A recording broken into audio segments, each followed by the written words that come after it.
Haleluya, puji nama Tuhan, sidang jemaat Tuhan yang diberkati oleh Tuhan Yesus Kristus. Puji Tuhan, bertemu lagi kita dalam GPDI VMM Menyapa. Mari kembali kita baca renungan firman Tuhan kita pada hari ini yang terambil dalam kitab Mazmur pasalnya yang ke-73. Kita baca di ayatnya yang ke-21 sampai ayatnya yang ke-23.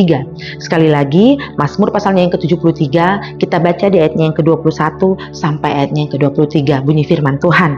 Ketika hatiku merasa pahit dan buah pinggangku menusuk-nusuk rasanya, aku dungu dan tidak mengerti, seperti hewan aku di dekatmu. Tetapi aku tetap di dekatmu, engkau memegang tangan kananku. Haleluya, puji nama Tuhan. Saudara-saudara yang diberkati oleh Tuhan Yesus, tentunya kita tidak ingin mengalami hal yang pahit dalam kehidupan kita, amin. Kita tidak pernah ingin mengalami kemalangan dalam kehidupan kita, amin. Dan yang menjadi doa dan harapan kita selalu ingin mengalami kehidupan yang baik dan mengalami kehidupan yang aman-aman saja. Itu yang menjadi doa kita ya saudara-saudara. Tetapi terkadang Tuhan mengizinkan kita harus mengalami proses demi proses dalam kehidupan kita. Seperti yang selalu diucapkan oleh Pendeta Bondan, bahwa nikmati prosesnya, tetapi usahakan pertumbuhannya. Dalam proses itu, kita harus mengalami yang namanya pertumbuhan kerohanian kita, saudara-saudara. Nah, dari apa yang kita baca firman Tuhan saat ini, kita lihat, ketika hatiku merasa pahit dan buah pinggangku menusuk-nusuk rasanya, aku dungu dan tidak mengerti. Saudara-saudara, si pemazmur kita melihat sedang dalam kondisi yang berat, mengalami pahit dalam hatinya dan buah pinggang yang menusuk-nusuk rasanya. Berarti dapat kita mengambil satu kesimpulan, si pemazmur ini sedang mengalami tekanan di dalam kehidupannya. Tekanan yang berat, saudara-saudara. Karena dia berkata bahwa aku dungu dan tidak mengerti. Tidak mengerti apa yang sedang dialami, saudara-saudara. Terlalu berat kondisi yang sedang dialaminya pada saat itu. Nah, kita mau belajar, saudara-saudara, saat ini dari kehidupan Daud. Kita tahu, kita pasti mengerti ketika Daud pernah dikejar-kejar oleh Saul, saudara-saudara. Dalam pengejaran ini kita tahu bahwa Daud mendapat 2 kali kesempatan untuk membunuh Saul, saudara-saudara. Nah, di kesempatan yang pertama, anak buah Daud berkata, "Ya Tuanku, genaplah firman yang dikatakan bahwa Allah menyerahkan musuh di depanmu." Tetapi apa yang dikatakan oleh Daud, saudara-saudara?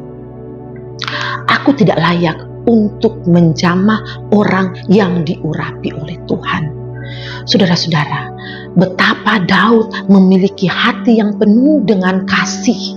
Dia berkata bahwa dia tidak layak untuk menjamah orang yang diurapi oleh Tuhan. Karena dia tahu, dia merasa bahwa Saul adalah orang yang diurapi oleh Tuhan. Di kesempatan yang kedua, saudara-saudara, Daud bisa saja membunuh Saul.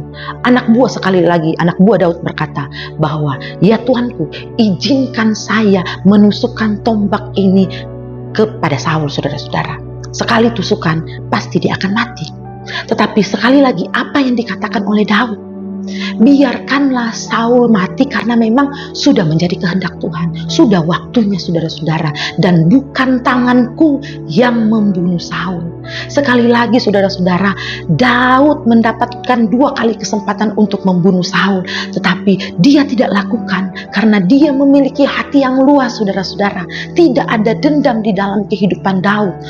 Daud tahu bahwa Saul ketika mati itu sudah menjadi kehendak Tuhan dan bukan Daud yang membunuh Saul, saudara-saudara. Betapa Daud memiliki hati yang besar ini sehingga Allah mengasihi Daud. Daud menjadi favoritnya Tuhan, saudara-saudara. Dia memiliki hati yang tulus dan hati yang penuh dengan kasih, saudara-saudara. Nah, saudara-saudara, terkadang ini mungkin juga terjadi dalam kehidupan kita ya, saudara-saudara. Kita mengalami kepahitan dalam kehidupan kita.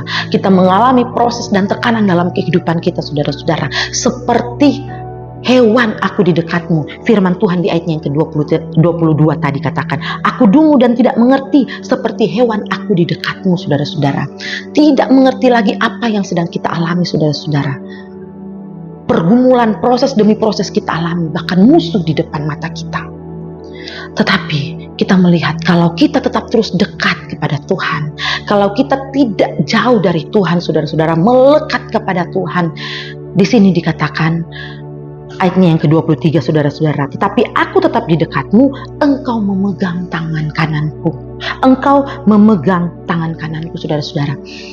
Kalau kita selalu mendekat kepada Tuhan, walaupun sedang dalam proses kepahitan, saudara-saudara, tangan kanan kita tetap terus dalam genggamannya Tuhan. Karena kita walaupun dalam kondisi yang berat, kita tetap terus melekat kepada Tuhan. Saudara-saudara, kita melihat Daud seperti orang bodoh ketika di hadapan musuhnya, saudara-saudara. Kondisi ini juga mungkin kita alami, saudara-saudara. Ketika kita dalam proses ini, kita sedang berhadapan dengan musuh kita, saudara-saudara. Seperti orang dulu kita tidak mengerti. Bahkan kita di dekat Tuhan seperti hewan rasanya. Walaupun dalam kondisi seperti itu, yakin dan percaya tangan Tuhan memegang kita, amin. Tidak pernah ditinggalkannya orang-orang yang mengasihi, orang-orang yang mengandalkan Tuhan. Karena kita tahu bahwa Tuhan yang adalah Allah yang maha kuasa, yang mampu melakukan segala sesuatu, saudara-saudara, mampu menyatakan kuasanya juga dalam kehidupan kita, amin. Dalam proses pergumulan yang kita hadapi, kalau kita tetap terus mendekat dan melekat kepada Tuhan, maka kemuliaan itu, maka kita akan melihat kuasa Tuhan itu akan berlaku dalam kehidupan kita. Amin. Mari kita berdoa. Terima kasih ya Tuhan buat firman-Mu yang kembali datang menguatkan. Jadikan kami ya Tuhan, anak-anak-Mu yang tetap terus mengandalkan dan mendekat kepada Engkau. Membawa seluruh sidang jemaat Tuhan GPDI Film Latimas dimanapun berada ya Tuhan. Mari yang lemah Engkau kuatkan, yang sakit Tuhan Engkau sembuhkan di dalam nama Yesus. Terima kasih Tuhan, terima kasih. Kami mengucap syukur bahwa renungan firman Tuhan ini dalam tangan-Mu. Haleluya, puji Tuhan. Amin. Tuhan Yesus memberkati.